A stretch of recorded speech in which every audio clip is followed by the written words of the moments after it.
Bienvenidos Así a es. todos al Café Virtual. Para los que conocen el Café Virtual ya saben cómo funciona nuestro espacio. Lo que sí podemos decirles que esperamos, si son nuevos, desde la primera visita al Café Virtual de Evolution Perú, que sientan la calidez. Estamos felices de poder tener este espacio, Nela y yo, de tener este espacio para conversar, reflexionar y aprender juntos, colectivamente, diferentes temas que tienen que ver con la gestión y la mirada de los líderes educativos, todo con un enfoque súper centrado en nuestros estudiantes y sus aprendizajes. Y el tema de hoy totalmente alineado y coherente con lo que acabo de decir. Ahorita Nela va a presentar a nuestra invitada especial, pero sí para decirles a los que no conocen el espacio, vamos a tener como 20-25 minutos de una presentación de nuestra invitada que va a anclar un diálogo, una conversación donde ustedes puedan interactuar, conectar a sus contextos y haremos la transición después de la presentación de Mercedes. Con eso se lo paso a Nela. Por favor, si pueden silenciar sus micrófonos por ahora y después vamos a estar en toda actividad conversando juntos. Nela. Bueno, mil gracias, Roxana. Para mí es un placer y un honor poder presentar hoy a Mercedes, con quien he tenido el gusto de trabajar. Mercedes es una educadora realmente apasionada por la educación y la transformación de las escuelas. Cuenta con experiencia en gestión educativa, innovación de proyectos, implementación de programas internacionales y dirección de diferentes colegios en Cusco, en Lima y en Chiclayo. Actualmente es directora ejecutiva de IS, Consultores en Educación Internacional, y colaboradora de Cala Educación. Está dedicada a acompañar a docentes y directivos en la búsqueda del cambio de cultura y movilización a diferentes proyectos de mejora continua. Mercedes cuenta con una licenciatura en Educación, estudios de maestría en Administración de la Educación y el grado de magíster en Dirección y Gestión de Centros Educativos de la Universidad Internacional de La Rioja. Es especialista en plan sistémico familiar y liderazgo adaptativo. Entonces, creo que no podemos estar en mejores manos el día de hoy. Los dejo con Mercedes. Mercedes, el piso es tuyo para conversar, para comenzar con nuestro café virtual de hoy. Perfecto, muchísimas gracias. Gracias, Nela, por la presentación y gracias por acompañarnos el día de hoy. Yo justo le decía a Nela, si gana, van a querer festejar, entonces de repente no van a ingresar. Y si pierde, quedamos emocionalmente como que no con ganas de repente de ingresar a ese café. Sin embargo, los que estamos aquí son las personas que realmente estamos interesadas e interesados en querer un poco ampliar nuestra experiencia, ¿no? Porque yo creo que todos tenemos esta experiencia en la evaluación formativa, pero también en el liderazgo pedagógico. Lo que yo voy a compartir un poco es, yo siempre digo, la ganancia más rica que yo tengo es que visito tantos colegios, hago acompañamiento docente, hago acompañamiento de directivos que no saben cómo me enriquezco día a día con lo que veo, con la cultura de cada escuela, y eso a mí me hace replantearme mucho en lo que voy planteando y planificando de acuerdo a la cultura en cada escuela. Bien, voy a compartir, Nela, mi pantalla. Perfecto. Roxy, ¿puedes hacer la co-host? Ya debe estar. A ver. Okay, entonces, ¿puedes compartir? Sí. Perfecto. Vamos a...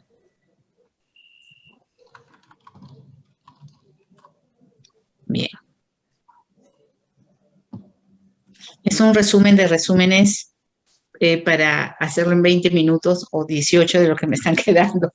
Bien, la evaluación formativa y el liderazgo pedagógico son dos herramientas muy esenciales, no solamente para los docentes, sino para para los directivos, que somos los que estamos pendientes de esta cultura de aprendizaje y de cultura de liderazgo en nuestras escuelas, ¿no? Los colegios que tienen, por ejemplo, bachillerato internacional, esto es parte de los programas internacionales, ¿no? El liderazgo pedagógico y cómo este cambio de chip, cambio de mentalidad en lo que conocemos de evaluación, ¿no?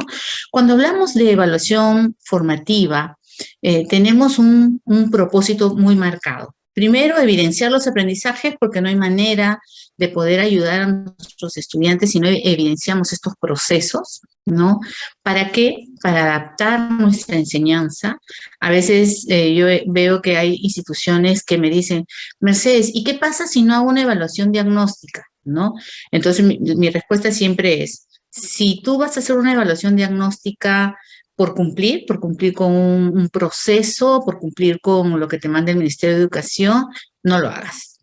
Pero si tu proceso y tu propósito de esta evaluación diagnóstica es cambiar, adaptar, modificar, replantearte y reflexionar sobre tu proceso de enseñanza, tus estrategias, la metodología, la evaluación, entonces sí. Si es para adaptar la enseñanza, entonces aplica esta evaluación diagnóstica, pero no con una nota que no te diga nada, sino con porcentajes, con la pregunta mejor contestada, la menos contestada, y eso replantéate, porque de repente a veces los chicos no contestan, no porque no tengan esos conocimientos que los estamos evaluando, sino porque de repente nuestros reactivos, nuestras preguntas no están planteadas de la forma en que ellos van a comprender. Bien, pero además la evaluación formativa tiene un propósito muy grande que es formar mientras se aprende. Muchas veces yo les hago recordar a los profesores cuando a ti te entregaban, cuando tú eras alumno y te entregaban la nota. ¿Qué te decía ese 14? ¿O qué te decía ese 11? ¿O qué te dice una C? Si esa evaluación no viene acompañada de una retroalimentación para formar, definitivamente la calificación no me dice nada. Ese emitir el juicio no me dice nada, porque es un juicio ya sea cuantitativo o cualitativo, sino que al contrario, si yo voy a acompañar esto con una reflexión del estudiante, ¿qué me sucedió en este proceso? ¿Qué me faltó alcanzar? ¿Qué dejé de hacer? ¿Qué dejé de repasar? ¿Qué estrategias utilicé para poder recordar todo lo que vine aprendiendo en una unidad de indagación, en un proyecto, en una unidad de aprendizaje o en una sesión totalmente dirigida a una sola área? O sea la forma como está trabajando la escuela, la evaluación formativa tiene ese propósito de formar mientras se aprende, ¿no? ¿Y quiénes evalúan? ¿Para qué evaluamos y cómo evaluamos, ¿no? Generalmente siempre esto queda en la teoría, ¿no? En la teoría queda así, evalúan los estudiantes, muchas veces nos han remarcado la autoevaluación, la coevaluación, ¿no? Lo tenemos en teoría bien, pero ¿cómo lo aterrizamos esto en el aula y cómo lo aterrizamos también a nivel de profesores, cómo lo aterrizamos a nivel de institución? Entonces, los estudiantes evalúan, y evalúan no solamente al maestro, evalúan la forma como la institución está trabajando hasta sus sesiones de clase, los procesos de enseñanza y las habilidades, ¿no? El estudiante, me encanta a mí cuando las instituciones con alguna frecuencia hacen los feedback, ¿no? ¿Feedback para qué? Para saber cómo están aprendiendo los estudiantes, y en eso estamos muy metidos los directivos. Siempre en un inicio de bimestre, el primer feedback que hago es a todos los estudiantes nuevos, hago un feedback, ¿no? De cómo se sienten en este colegio, ya que son nuevos, cómo se sienten en el aula, qué están necesitando. Y es bueno hacer este tipo de feedback con los estudiantes y con las familias, porque todavía no se contagian de la cultura. Es decir, todavía no entran a la cultura propia del colegio, y al estar todavía con la experiencia del colegio anterior, todavía están libres de cualquier sesgo, no tienen temor de decirte, esto me sucede, en mi colegio anterior se hacía así, yo veo que acá no me informan, ¿no? Yo siempre digo, cuando estamos nosotros en nuestra casa, todos los días dejamos de ver aquellos rincones que dejamos de limpiar, aquel cuadro que dejé hace tiempo está movido y nadie se dio cuenta, viene la visita y la visita te lo puede decir. Bien, entonces, esa parte de quienes evalúan, evalúan los estudiantes, evalúan los maestros y también evalúan las familias. Bien, cuando hablamos de quienes evalúan, me hace recordar las conferencias tripartitas que son tan ricas para poder trabajar con el estudiante, qué logró, cómo lo logró, y la inmersión y el vínculo de los padres de familia para también ser parte de este proceso, ¿no? ¿Para qué evaluamos? No evaluamos por una nota, no evaluamos para un cumplimiento de una norma, evaluamos para generar autonomía y para que nuestro estudiante logre gestionar sus propios aprendizajes.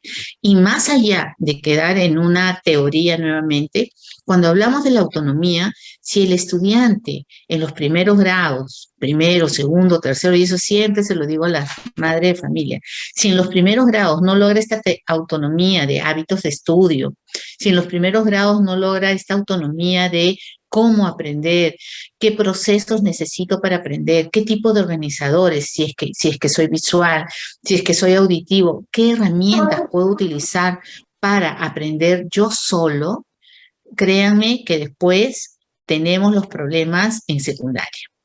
Y sobre todo en cuarto y quinto, cuando siempre decimos, los chicos desaprueban o los chicos se estresan porque hay una falta de organización del tiempo, hay una falta de hábitos de estudio, hay una falta de herramientas y estrategias de cómo estudiar, ¿no? Y esto va relacionado con la gestión de los aprendizajes, ¿no? ¿Y cómo lo hacemos? ¿Cómo evaluamos?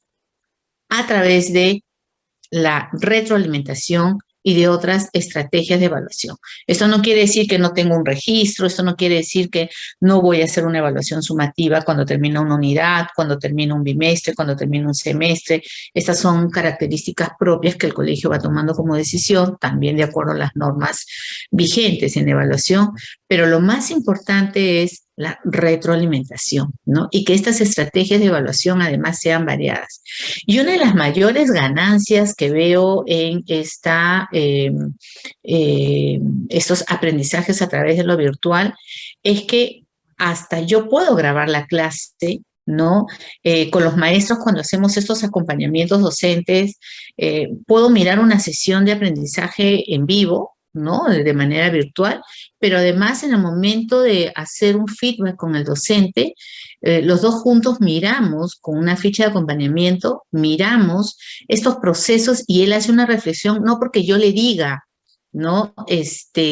Mira, no generaste un conflicto cognitivo o no generaste preguntas para pensar, no conectaste con los estudiantes, no te vinculaste, no, sino que a través de la ficha puede hacer su propia reflexión y decir, mira, vamos mirando, ¿qué crees que podrías mejorar en esta sesión que vamos a compartir los dos juntos, ¿no? Entonces, la virtualidad nos ha traído muchas ganancias, pero también la retroalimentación, porque ahora yo puedo tener estos vínculos y estos espacios de tiempo para trabajar bipartitas, es decir, trabajar con mi estudiante en base a sus procesos de aprendizaje, en base a estas reflexiones, porque mi mayor propósito como maestro o como maestra es que mi estudiante aprenda, ¿no? A veces cuando reviso registros y ahora que estoy apoyando a un colegio nuevo en la dirección, hay profesores que a la hora de revisar el registro, pues veía pues que el 80%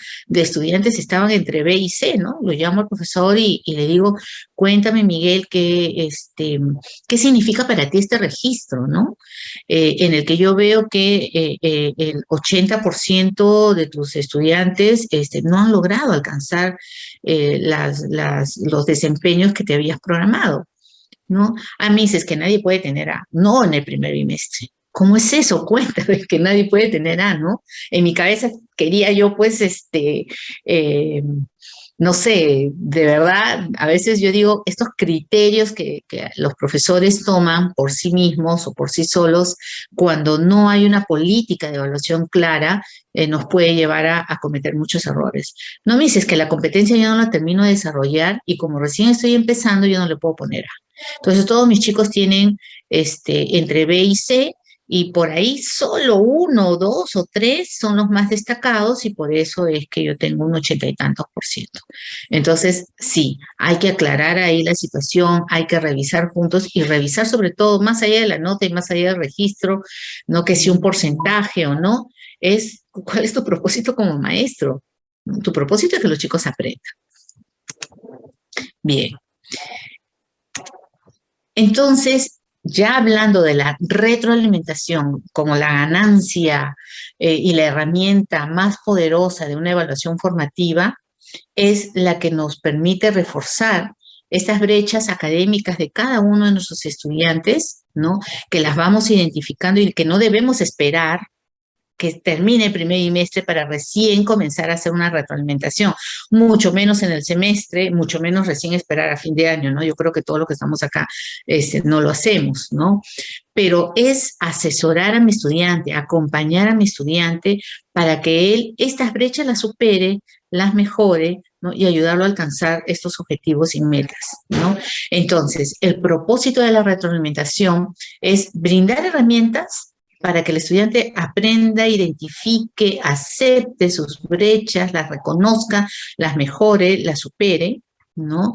Generar este espacio reflexivo, como les digo, a través de reuniones bipartitas, a través de reuniones tripartitas, en el que no son reuniones en el que yo voy a hacer preguntas, en el que el protagonismo lo tiene el estudiante, en el que el estudiante cuenta, cómo está aprendiendo, qué es lo que viene aprendiendo y qué es lo que no logra aprender y cómo lo podemos ayudar, ¿no? Elaborar este plan de mejora, cómo podemos hacer compromisos, pero no compromisos que nosotros generalmente siempre decimos, los compromisos lo hacen los estudiantes, no, el compromiso también lo hace la familia. El compromiso también, y aquí juega un rol muy importante ese profesor. Y cuando ya uno tiene una cultura de desarrollar una evaluación mucho más horizontal, en el que todos los estudiantes pueden decir lo que piensan, lo que sienten y cómo podemos ayudarlo, créanme que yo como mamá lo he vivido, ¿no? En el que en una reunión mi hija me tenga que decir, yo estoy esperando esto de ti y tú no lo haces, mamá. Te comprometiste en el bimestre anterior y nunca tienes tiempo para mí, ¿no? Eso te duele y tú dices, sí, tengo que mejorar como mamá mi rol y específicamente en la meta que también mi hija me propone y el profesor también. Pero lo bonito y lo valioso es que también el profesor tiene sus propias metas porque el estudiante cuando tiene ese nivel de vínculo y ese nivel de confianza le va a decir a su maestro muchas cosas, ¿no? Como por decir, le puede decir, cuando yo quiero participar, tú nunca me llamas, tú nunca me ves, cuando te pido una cita, me dices no me puedes atender a mí sola, que tienes que atender a 3 estudiantes más, y a mí me da vergüenza compartir mis debilidades frente a los demás, solamente te pido una reunión, ¿no? No me escuchas, o te demoras en enviarme la reflexión de mi calificación, ¿no? O constantemente, porque también hay el otro lado, me preguntas demasiado a mí y no a mis otras compañeras y me expones a que se burlen de mí, en fin. Escucho a veces tantos compromisos, tanta participación en relación a lo que el estudiante espera de su maestro o de su maestra, que es los profesores, algunos yo he visto salen hasta llorando de sus tripartitas porque me dicen, Meche, realmente nunca nadie me había dicho que en esto yo estaba fallando o que esto yo estaba dejando de hacer o que no estaba brindando estos espacios. Realmente lloro de emoción porque nadie me lo había dicho y ahora me doy cuenta por qué este estudiante no participaba o me apagaba la cámara y solamente era un tema de vincularme, preguntar y decir de cómo te ayudo o en qué puedo mejorar yo, dime en qué puedo mejorar. Y todo esto nos va a llevar al éxito escolar. Cuando hablamos de la gestión del aprendizaje, hablamos de trabajar estrategias cognitivas del aprendizaje que están ligados al qué voy a estudiar, ¿no? Estrategias cognitivas que además me van a permitir desarrollar habilidades de pensamiento para poder organizar la información, para poder observarla, para poder reflexionar sobre ella, para poder analizar, sintetizar información. Todas estas capacidades y habilidades que se requieren dentro del desarrollo de las habilidades de pensamiento son las que están relacionadas al qué estudiar. El estudiante tiene que saber el propósito de nuestras unidades, de nuestros proyectos, de nuestras propias sesiones de aprendizaje, ¿no? El otro día, acompañando a un profesor, me manda su sesión antes de observarlo y veo que el propósito de su sesión escrita decía elaborar maquetas sobre el crecimiento y desarrollo el crecimiento y desarrollo de un feto, ¿no? Durante el proceso de embarazo. Entonces yo veo la sesión, ¿no? El profesor empieza recordándoles lo de la maqueta, les manda un video de cómo se produce no es que se los envíe, sino comparte un video sobre la ovulación, ¿no? Yo miraba, las chicas se quedaron totalmente motivadas por el video, ya se imaginan, segundo de secundaria, comenzaron a hacerles preguntas al profesor de cuánto se demora el espermatozoide en llegar, a ingresar, que si todos llegan, no se imaginan, 20 minutos en el que las chicas, porque es un colegio de mujeres, hacían infinidad de preguntas, ¿sí?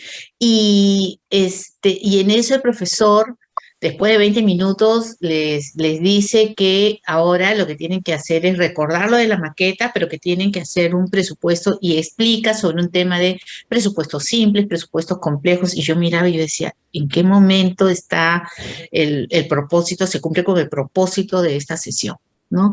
Finalmente, una de las chicas, el profesor le dice, ¿por qué no compartes pantalla? No te veo, estás callada, no estás participando. Un profesor que se vincula bastante y la estudiante le dice, profesor, discúlpeme, pero estoy súper asustada con lo de los temblores, porque fue el día, al día siguiente del sismo, ¿no?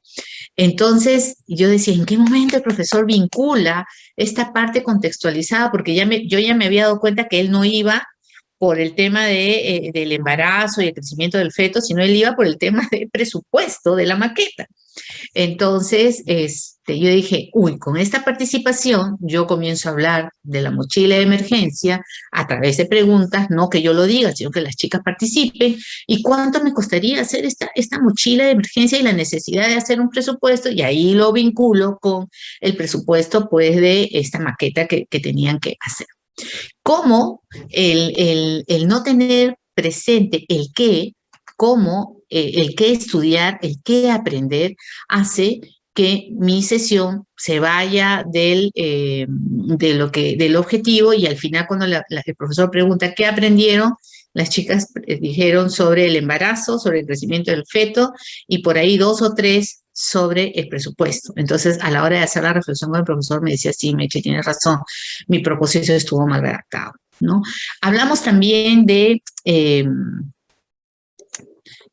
estrategias metacognitivas en esta retroalimentación, ¿no? De saber cómo estudiar, y hace ya algunos años nos dieron esta competencia de gestión del aprendizaje que tiene que ver también con las estrategias metacognitivas. ¿Cómo estudio, no? Los chicos, a veces nosotros decimos, ya, debate. ¿Y quién les enseñó a debatir? ¿No? Ya, resume. Sí, te enseñaron a resumir, pero resulta que después, cuando tú los tienes en primera y secundaria, no saben de estrategias, de las técnicas de subrayado, de la técnica de las palabras clave, de la técnica del stop, en fin, diferentes estrategias metacognitivas que van a permitir al estudiante saber cómo estudiar.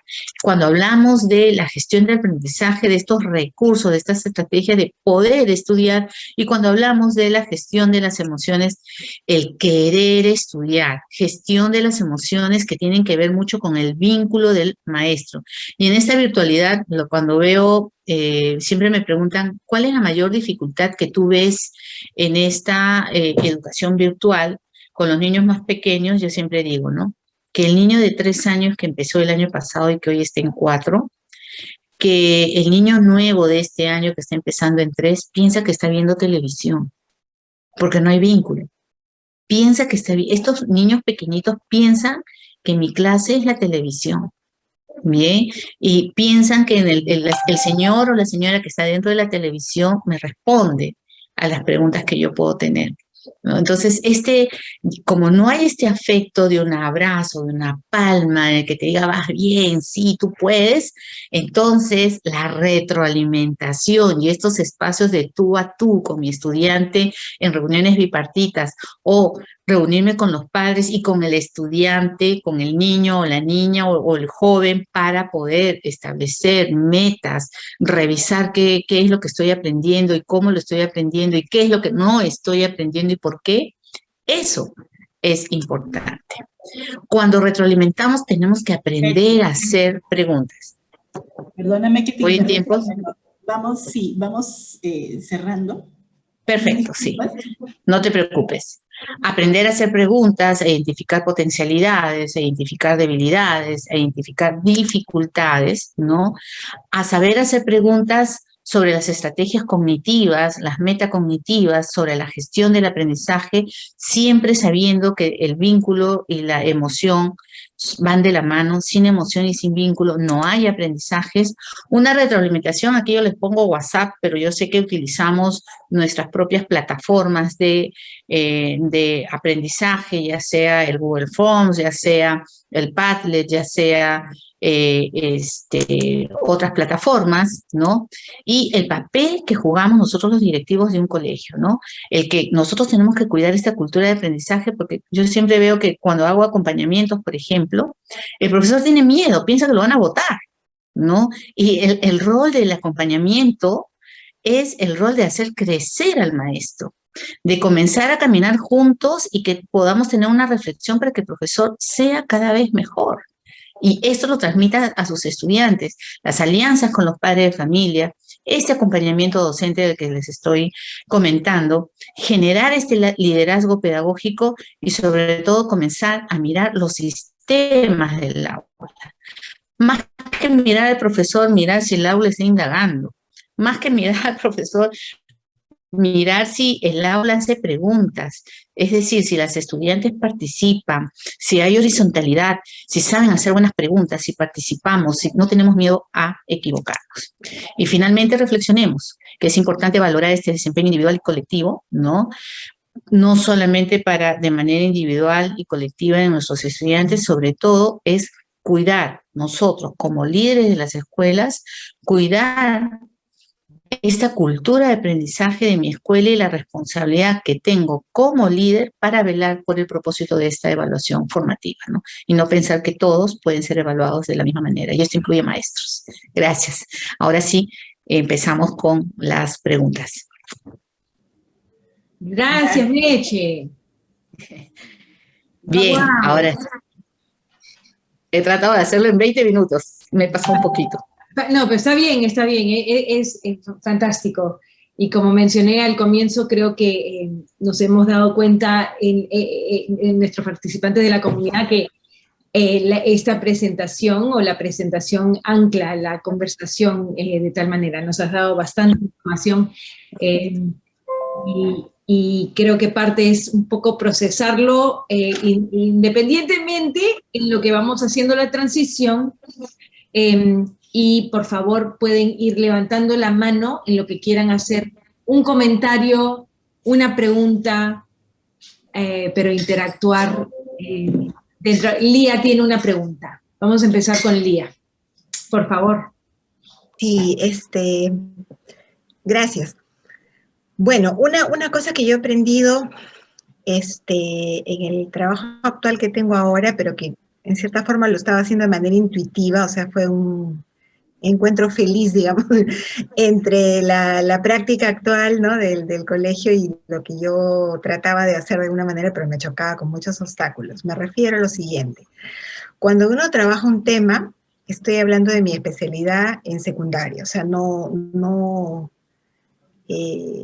digamos, no tiene que ver con una especialidad determinada, pero mi punto es, cuando uno trabaja la metacognición, además de los caminos o las estrategias o las técnicas que usó para llegar a determinado aprendizaje, yo creo que también es muy importante que trabajemos el aprendizaje de conceptos. Y con conceptos me refiero a una idea matriz o una idea generadora. Por ejemplo, si trabajas la gestación, ¿no?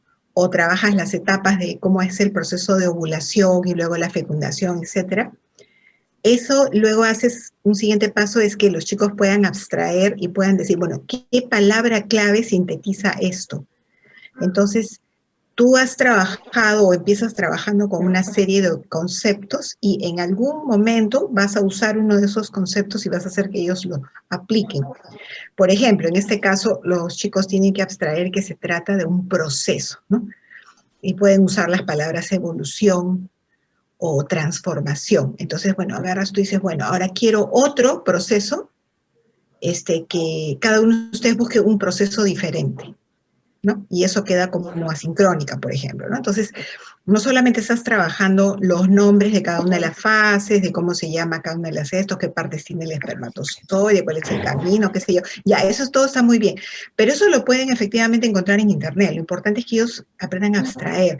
Tú les explicas una clase sobre los tipos de verbos y le dices, ¿cuál es la palabra clave acá? Y tienen que ver qué es clasificar, ¿no? O sea, el proceso de agrupar por características, a eso se le llama clasificación. Entonces, de esa manera uno está formando conceptos que son troncales, porque sobre eso es que se trabajan los resúmenes. Tú escoges un organizador gráfico en función de que si estás clasificando o estás describiendo o estás, por ejemplo, explicando una relación de causa-efecto, ¿no?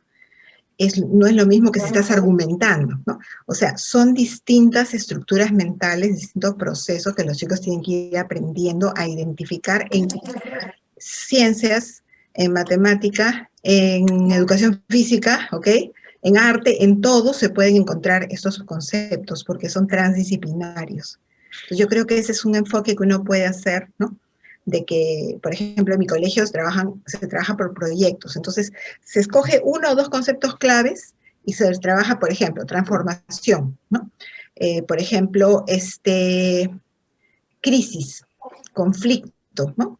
Empoderamiento, palabras así que tienen un montón de tentáculos, un montón de ramas que uno puede ir jalando para abarcar diferentes cosas. Y cuanto más digamos, complejo es el término, te da más diferentes interpretaciones que los chicos pueden sacar. Búscame una noticia que trate de conflicto, otra que trate de conciliación, otra que trate de enfrentamiento, otra que trate de proceso. Búscame tal cosa, ¿no? Entonces, los chicos van aplicando en la vida diaria, ¿no? O cuando se trabaja también los proyectos interdisciplinarios es riquísimo porque tú puedes ver que un mismo tema se puede estudiar de diferentes ángulos. Entonces, yo creo que eso también es parte de la metacognición, además del factor netamente instrumental que sería enseñarles a estudiar, es también enseñarles a pensar, ¿no? Lo que tú decías, cómo le exiges que haga un debate alturado, que sepa identificar diferentes argumentos, para empezar, si es a favor o en contra. Tienen que aprender a identificar cuando una cosa apoya y cuando una cosa combate a algo, ¿no? Entonces, ese tipo de conceptos básicos es lo que nos falla. Nosotros somos mucho de llenar con información a los chicos, pero no les enseñamos las estructuras donde vaciar ese contenido. Y ahora es mucho más importante, pienso yo, que tengan esas estructuras en la cabeza, porque la información la pueden sacar en 2 clics, la tienen ahí, o sea, no es necesario hacerlos memorizar nada. Lo importante es cómo procesarlo. Eso es lo que yo opino, ¿no? Al menos lo que estoy tratando de hacer con mis chicos. Pero, sí, correcto, Lía. Correcto. Es toda una transformación y un cambio de chip el trabajar por conceptos y no trabajar por contenidos, ¿no? Es agrupar la información en conceptos mucho más macro ¿no? Y es todo un cambio y el colegio se organiza previamente para hacer estos carteles de conceptos, ¿no? Y va en forma de escalera, ¿no? Una de las cosas, por ejemplo, como tú dices, ¿no? Yo puedo hablar de El Señor de los Milagros, puedo hablar de, no sé, los picarones, puedo hablar de de fiestas patronales, pero todo esto pertenece a un concepto mucho más grande, ¿no? Entonces, de cultura o de identidad, ¿no? Por ejemplo, también cuando las profesoras me decían, yo necesito hacerlo de la Segunda Guerra Mundial, pero ¿cuál es el concepto? ¿Vas a trabajar qué? ¿Conflicto? ¿No? ¿Qué es lo que quieres trabajar como concepto? Y de esa manera no solamente trabajas una sola información, porque como dices tú, la información está en la nube, en el Google, y eso está, pero trabajar los conceptos de manera mucho más ordenada y dosificada, eso es lo que incluso nos alivia como maestro, porque el profesor tiene, de acuerdo al libro, de repente los que no trabajan bajo este enfoque de conceptos, va a tener pues 30 cosas. Yo le he visto como sobre todo los profesores, incluso los de matemáticas, ¿no? Cuando los reunía y les decía, vamos a trabajar por conceptos, miren, esto es lo que ustedes hacían antes. Voy a hacer un ejemplo loco, pero ustedes trabajaban como 20 temas en tal competencia, 15 temas en tal competencia, necesito que lo revisen y los vinculen bajo el conocimiento de conceptos, bajo el trabajo de conceptos. Venían y me traían, en vez de 20, tenían 30. No, porque necesitamos esto, no, porque necesitamos lo, o sea, esa parte es súper difícil. El profesor está muy arraigado al tema de contenidos, al avanzar, avanzar, avanzar, y no trabajar con algo mucho más profundo, mucho más trascendental, como es el trabajo con el enfoque de conceptos. Pero eso es un nivel ya mucho más elevado. Y felicitaciones, excelentes, y tu colegio ya viene trabajando de esa manera.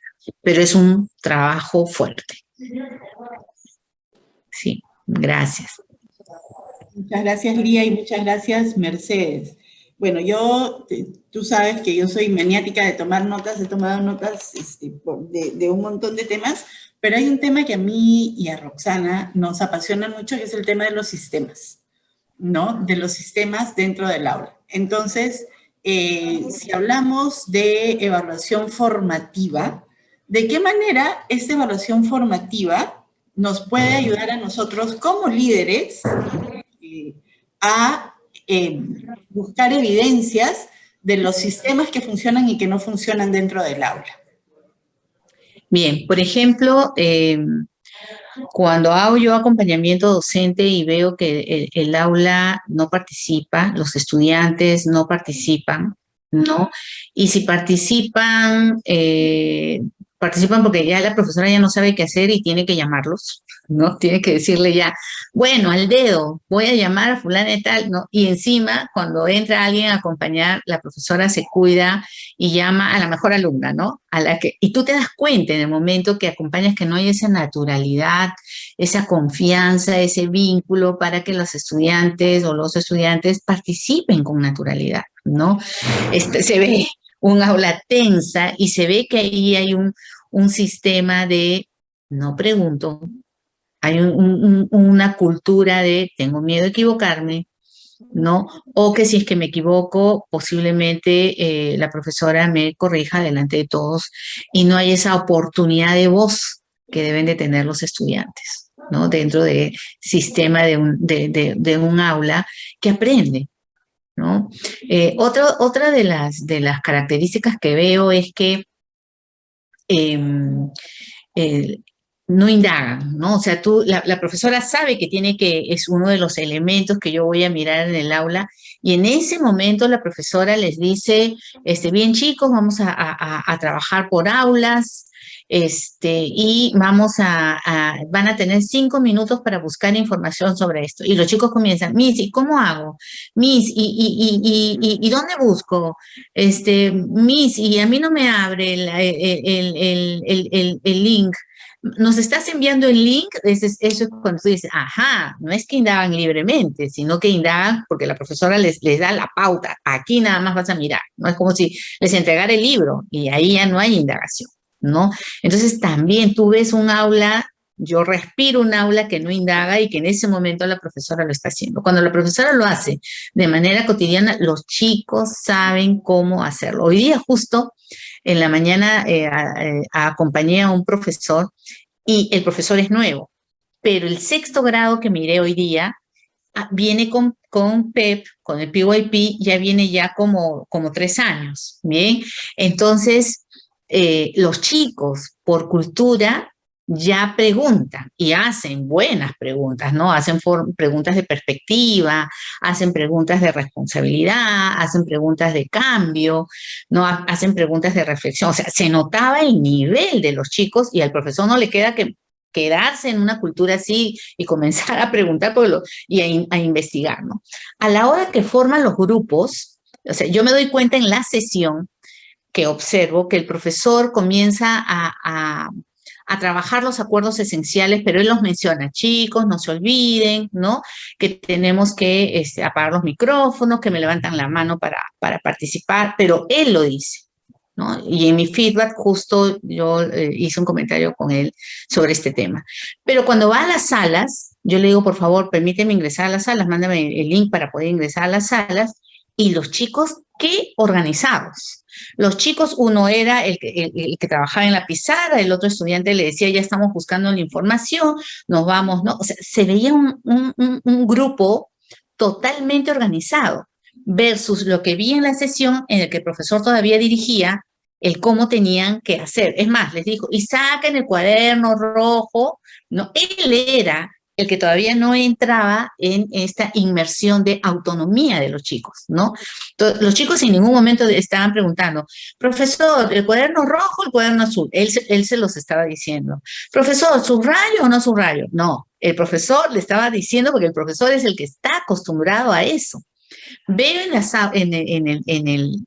las grupos que me mandan a las aulas y todos los chicos ya estaban totalmente organizados, recién estaban construyendo la información, organizándola, pero era un sexto grado que tú decías, wow, me saco el sombrero por esos chicos. Pero entonces ahí mi recomendación, por el sistema que vi, era los chicos responden así porque ya están 3 años en el programa, pero el profesor al ser nuevo todavía tiene miedo todavía es un profesor que controla, ¿no? Todavía es un profesor que no le cede lugar a los estudiantes para para que continúen el rol que tienen de esta autonomía. Entonces, mi mayor recomendación para el profesor fue decirle, así como tú te organizabas en un aula presencial, ¿no? Que tú tenías a los que te recogían el material, a los que guardaban el material, a los que limpiaban la mesa, a los que te decían el calendario, pasaban asistencia, así como tú tenías en el aula presencial, ahora en la virtualidad también hay roles y funciones. También hay acuerdos esenciales, y los acuerdos no los haces tú, los construyen ellos. Y estos roles y funciones no los haces tú, no es a dedo. Ellos lo asumen y dicen, ¿qué necesitamos para organizarnos dentro de esta aula virtual? Profesor, yo te paso la lista, porque los chicos ya lo saben. Por lo menos este sexto grado tuvo presencialidad en el 4º grado de primaria, ¿no? Entonces, saben las necesidades que tenemos en esta aula virtual. Entonces, he pasado por tantas aulas de diferentes colegios que veo que hay maestras que qué bien se organizan, aprendo de ellas, ¿no? Porque tienen al que te mide el tiempo, así como una Nela, ¿no? Tengo a alguien que me hace las preguntas retadoras, tengo al que incluso por el chat va controlando que nadie prenda el micrófono y dice, y le escribe por interno a la otra persona para decirle, se te prendió el micrófono, estamos escuchando la conversación de tu mamá, ¿no? Tenemos al que nos cuenta, y eso en un colegio me encantó ver, tenemos al que nos cuenta los sucesos del día de hoy o los sucesos de la semana. Con esta con esta pandemia tenemos personas que se enferman, que fallecen, que mueren, y a veces nosotros como maestros no lo sabemos, pero entre los chicos, la red que tienen, sí lo hacen. Entonces, tienes al estudiante que dice, hoy no tenemos ningún evento para compartir, o si no lo comparte, que queridos amigos, profesor, el día de hoy la mamá de fulana de tal ha caído enferma, ¿no? Y están necesitando una oración para ella, o darle esa palabra de aliento, Miluska, no te preocupes, todo va a salir bien, vamos a orar por tu mamá. Pero esos espacios, como yo siempre digo, de vínculo, es lo que genera este aprendizaje. Entonces, los sistemas que uno ve en el aula, a mí me gusta mucho más mirar el aula que mirar, porque el aula habla lo que el profesor ha venido trabajando, no hoy, lo que ha venido trabajando desde que empezó el año escolar, ¿no? Gracias por contestar esa pregunta, pero profundizando con esos ejemplos que creo que ha ayudado muchísimo. Margarita, por favor, tienes la palabra. Gracias. Hola Margarita, ¿cómo estás? Mercedes, qué alegría y qué gusto escucharte, verte y sobre todo seguir aprendiendo de ti. Te felicito por la presentación, la verdad es que es súper interesante, muy completa y con mucho más para extender, pero el tiempo siempre nos resulta muy corto, ¿no? Pero Sí. La verdad es que has tocado aspectos bastante puntuales y bueno, el tema de evaluación es apasionante. Un poquito jalando lo último que has mencionado acerca de los docentes, ¿no? Enfatizar en la importancia de un docente que pueda ser capaz de desafiar al estudiante y de adelantarse a él, ¿no? Los ejemplos que nos has compartido en función a tu experiencia y a tu vivencia reciente, nos ponen pues en un aula donde los estudiantes ya están, como se dice, un paso adelante, ¿no? Qué suerte, porque no es así en todos lados, lamentablemente, pero de una forma u otra, el docente tiene una responsabilidad muy grande, ¿no? Sin embargo, detrás del docente estás tú, ¿no? Está esa directora, ese director, ese líder que va a ser capaz de orientar todos estos momentos y todas estas acciones que van a permitir, pues, que lo planteado, ¿no? Lo planificado, los objetivos que perseguimos, pues, logremos alcanzarlos, ¿no? Y más que nada yo quería un poquito para incidir en algo que también mencionaste acerca de los padres de familia, ¿no? Los padres de familia nos resultan a veces un poco, un poco los que nos presionan más y están, sobre todo en este contexto, ¿no? Creo que es muy importante que para poder hablar de la evaluación, primero que también lo mencionaste, que la institución tenga una política de evaluación. Sin una política de evaluación clara, pues todo es muy confuso y vamos a tener esos docentes, como también ejemplificaste, que no pueden tener una A pues al inicio del año, ¿no? ¿Por qué? No sabe responder, no tiene un sustento, ¿no? Simplemente es una costumbre, es un acuerdo tácito que tienen entre ellos, ¿no? Entonces, la política primero, pero más allá del documento que seguramente existe en casi todas las instituciones, si no en todas, pero hay que difundirlo y hay que ponerlo en un lenguaje que pueda ser entendido, especialmente por los padres de familia, que los chicos también lo conozcan, porque es justo que ellos conozcan las reglas del juego, ¿no? Entonces, es un poco eso, ¿no? Los padres de familia tienen que conocer. A mí me ha pasado que cuando he conversado con los papás, siempre el tema de evaluación es álgido, ¿no? Y pues eso es porque todos tenemos esa carga de cuando nos evaluaban y ¿Y qué es lo que pasaba? Solamente esperábamos la nota, ¿no? ¿Y cuánto se sacó mi hijito? Entonces viene la mamá. ¿Y por qué tiene A y no tiene AD? ¿No? ¿Y cuánto es esa AMIS? ¿No? Y empiezan a preguntar. Entonces, a medir. Y todavía no nos desprendemos del sistema numérico y no vemos la parte, pues, de la calidad, ¿no? Entonces, eso, Mercedes, mira, me quedo conversando contigo el resto de las noches y Roxy y Nela nos matan. Pero, de verdad, un beso y muchas gracias. No. Y de verdad muy rico escucharte. Gracias Margarita. Sí, es importante trabajar con los padres de familia, Margarita. En esta virtualidad yo también creo que hemos ganado muchísimo. Yo como mamá lo digo porque ya no tengo que desplazarme a ir al colegio de mi hija y los 40 minutos de ida y 40 minutos de regreso más ir y escuchar, ¿no? Es trabajar con los papás y trabajar de una manera en el que, como dices tú, el lenguaje que nosotros utilizamos en estas políticas de evaluación sea un lenguaje que ellos lo puedan comprender, ¿no? Y yo trabajo mucho con estudios de caso, trabajo mucho con casos que me suceden y que los escribo y lo trabajo con los papás en talleres para que ellos puedan entender estas políticas de evaluación y por qué, ¿no?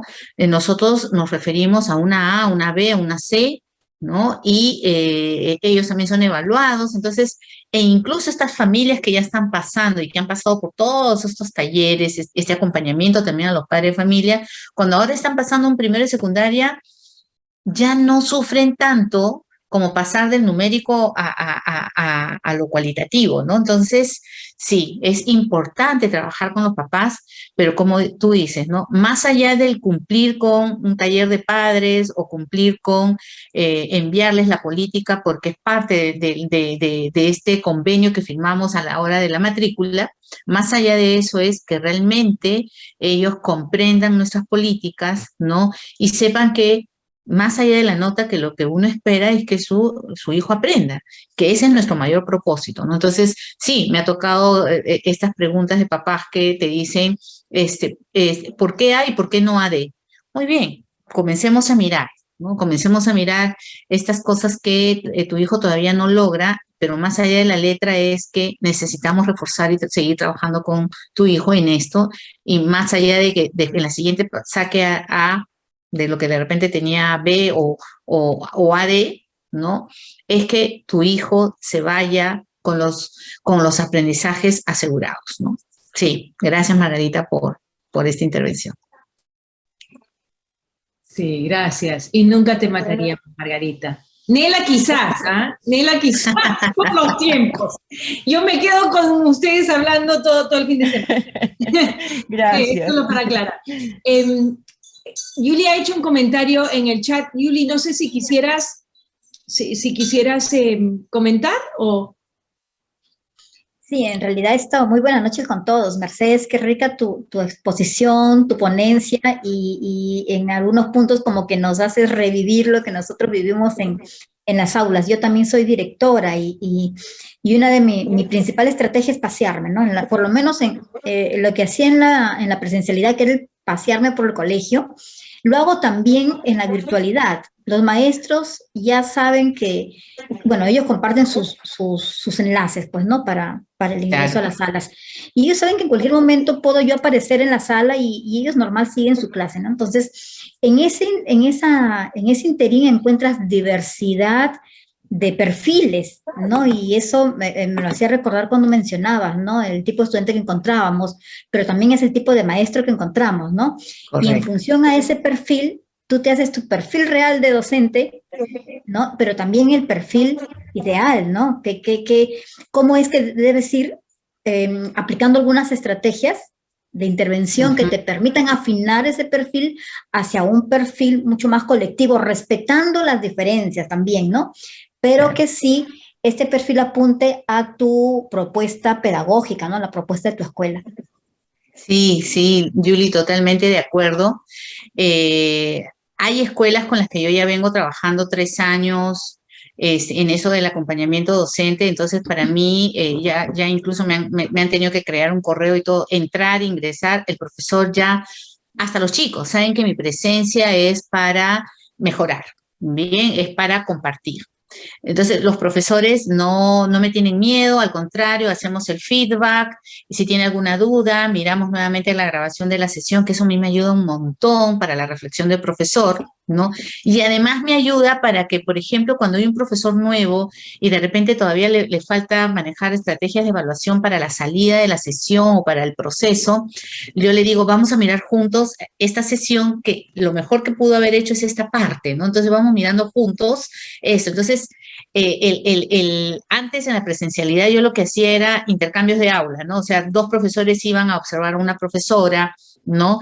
Y hacer esto de que hay profesores que desarrollan más habilidades en alguna parte de la sesión, alguna parte de su propósito de aprendizaje, en fin. Entonces, hacemos esos intercambios, pero con la virtualidad es, mira, te voy a mandar 2 sesiones y quiero que mires esto, esta es la meta que vamos a trabajar para la siguiente sesión que vamos a observar, ¿no? Y le doy metas que pueda alcanzar a la siguiente clase, a la siguiente sesión, y lo vemos, ¿no? Entonces, y los chicos felices, porque después cuando hago feedback con los estudiantes, yo les digo, ¿cómo les va? El profesor antes hacía, nos hablaba todo el rato. Ahora nosotros nomás hablamos, nosotros nomás estamos haciendo la sesión y estamos aprendiendo, y el profesor es súper divertido, pero sobre todo aprendemos, ¿no? Entonces, cómo dentro de este acompañamiento la cultura de un colegio que te acepta para que ingreses a las aulas versus el profesor que por primera vez te ve, piensa que lo estás acompañando y que lo vas a jalar y es para botarlo, ¿no? Entonces, es más, hasta cuando ha sido la semana pasada, el día viernes, un profesor le digo, profesor, no te olvides que a las 3 de la tarde nos reunimos para el feedback. ¿Sabe qué? El doctor me ha dicho que no tenga impresiones y va a ser para que me digas cosas bonitas. Entro a las 3, pero ¿sabes qué? Yo estoy bien nervioso y prefiero que en la noche, ¿podrás en la noche?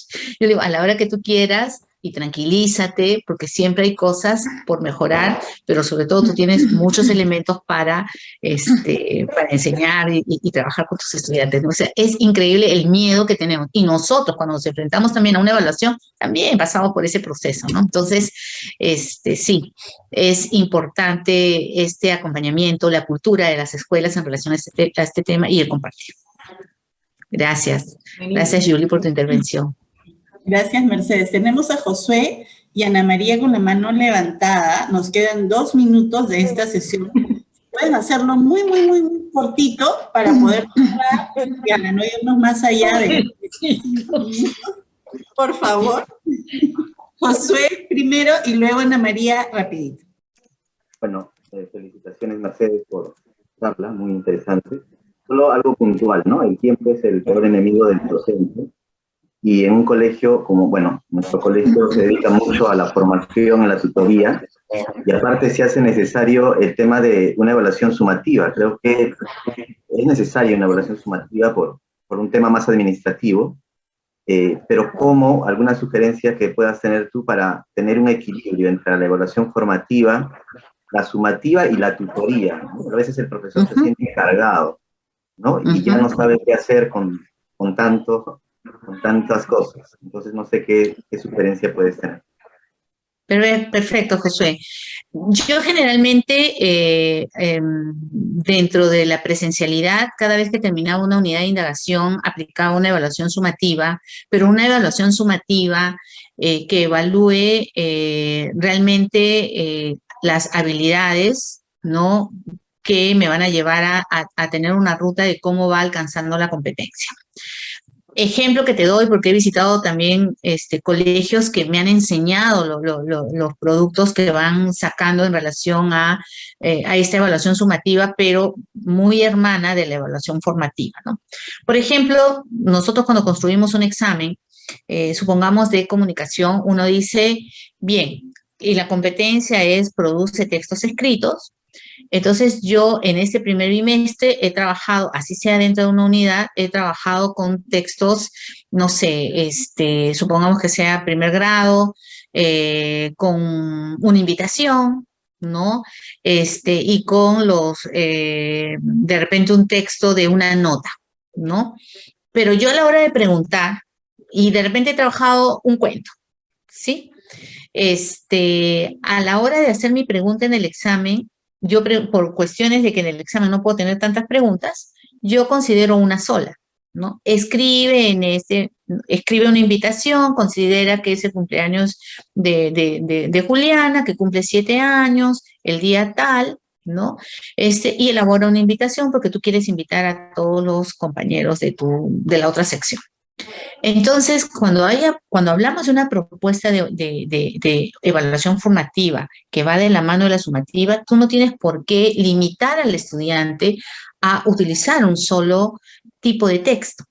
En tu examen y ahí viene la creatividad del profesor de decir, en esta evaluación sumativa, porque vas a revisar si escribe textos, las estrategias que él vaya a utilizar, sea una invitación, sea una nota, sea a través de repente de un cuento, se le ocurre hacerlo así, es que el maestro tiene que aprender a hacer este tipo de preguntas. Y si me voy a secundaria, por ejemplo, en un examen yo no voy a preguntar cuáles son las consecuencias y causas de una Segunda Guerra Mundial, por ejemplo, ¿no? Sino que por el contrario yo voy a decir si en la actualidad tuviéramos que tener un conflicto, y lo tenemos en el Medio Oriente, ¿de qué manera tú encuentras diferencias, semejanzas entre lo ocurrido con la Segunda Guerra Mundial? O sea, haces preguntas más de perspectiva en donde tú vas a mirar cómo con una sola pregunta el estudiante te va a demostrar todo lo que aprendió en esa unidad de indagación o en ese proyecto o todo lo realizado en el bimestre. Y ahí es donde me uno a lo que nos compartía nuestra compañera, nuestra amiga, en el que evalúas no temas, evalúas conceptos. Bien, entonces ahí viene una evaluación sumativa totalmente creativa a través de estudios de casos en el que yo tenga que aplicar estos conocimientos, ¿no? Eso es en relación a la evaluación sumativa, pero esto también es un cambio de cultura con los padres de familia porque si no los papás no lo van a comprender. Bien, y finalmente, si necesitas corroborar información específica, yo a veces invito a las evaluaciones semestrales que me permiten revisar todo lo aprendido hasta la fecha, ¿no? Pero siempre con esta estrategia de hacer preguntas mucho más contextualizadas y no orientadas a lo tradicional, que es preguntas de forma y de qué, el cómo, ¿no? Sino más preguntas para pensar. Gracias, Meche. Ana María.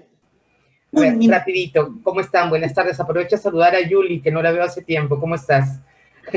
Quería un poco preguntarte, Mercedes, y también comentar que en el marco de liderar aprendizajes, nosotros que es nuestra función, hace falta no solamente que las maestras y los maestros manejen información relacionada a la evaluación formativa, como la metacognición, herramientas, qué sé yo, sino es necesario que nosotros garanticemos que en las aulas estos conceptos que se manejan aquí puedan ejecutarse en los espacios virtuales, presenciales, más adelante.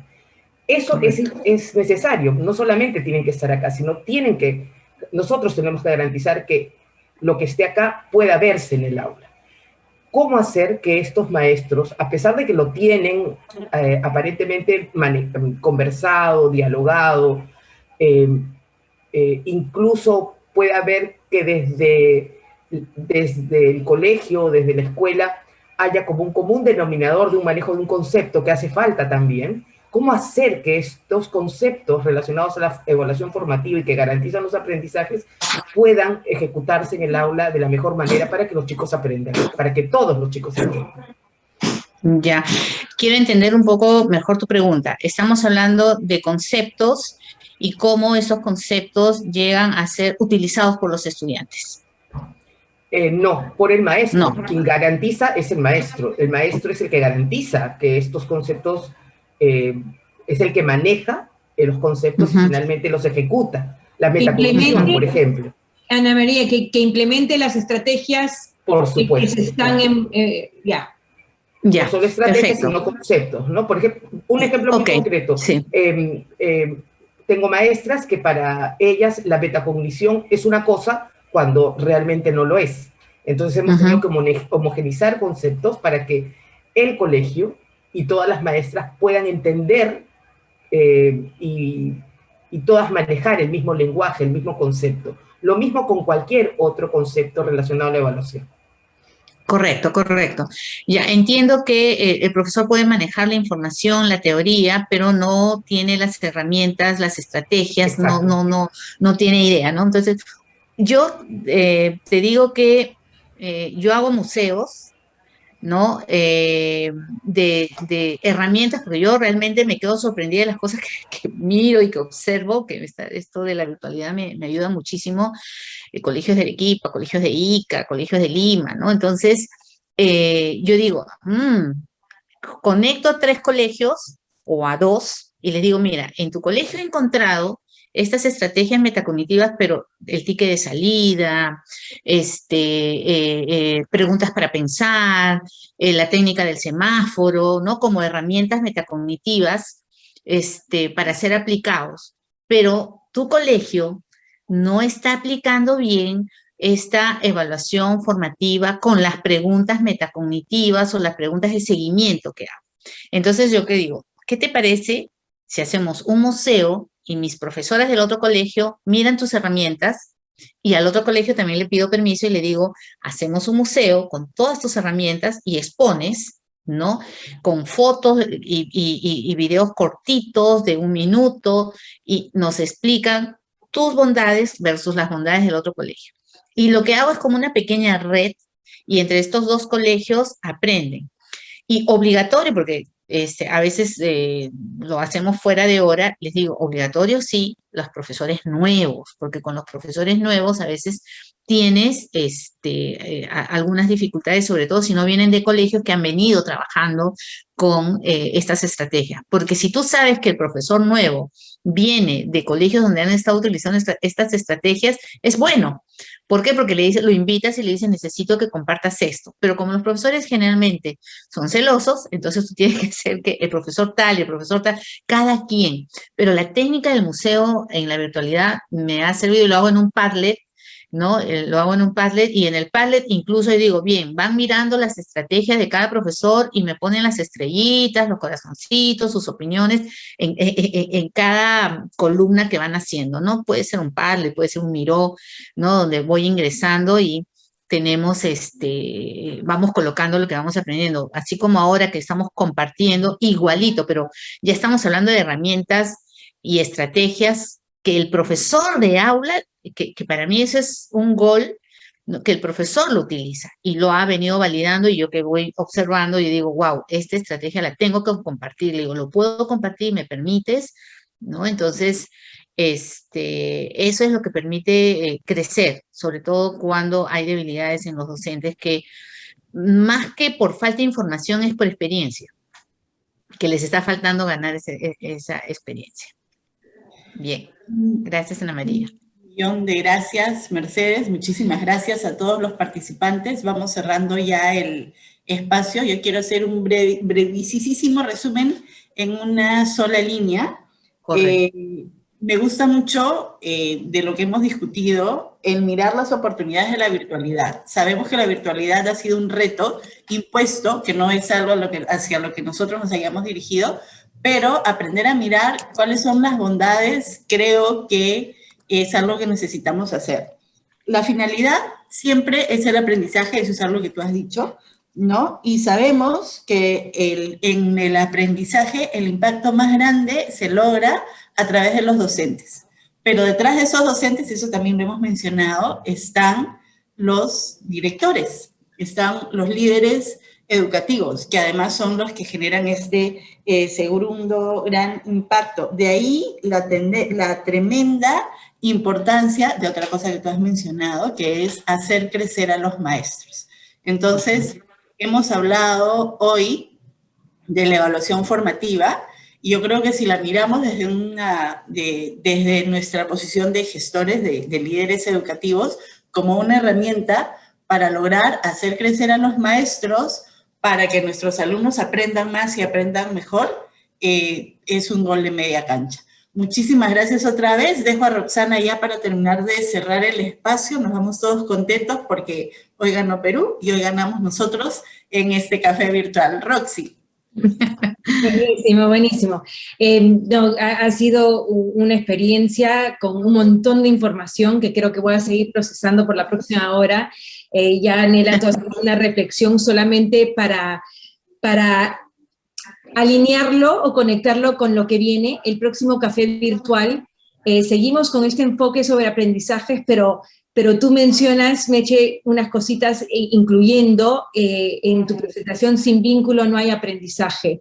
Y también mucho de lo que has hablado como ejemplo nos da a entender la importancia de conectándolo a la relevancia para cada estudiante, ¿no? Para que también aprendan. La próxima semana vamos a hablar un poco sobre, perdón, no la próxima semana, el próximo café virtual va a ser sobre ese enganche de nuestros estudiantes. Es la manera, o sea, el prerequisito para aprender, ¿no? Es tenerlos conectados, incluyendo vínculo, incluyendo las culturas que puedan fomentar eso, o sea, que no quisiéramos que se lo pierdan el 16. Y el próximo ciclo, también conexiones con el próximo ciclo que viene después de las vacaciones, y ya les estaremos comunicando más, pero va a ser un ciclo sobre todo lo que es sistemas de apoyo y desarrollo docente. Y creo que tocamos muchísimo el inicio de ese tema a través de nuestra conversación hoy día. O sea que gracias a todos, esta comunidad y la riqueza de estos cafés virtuales empiezan con nuestra invitada especial. Gracias, Meche.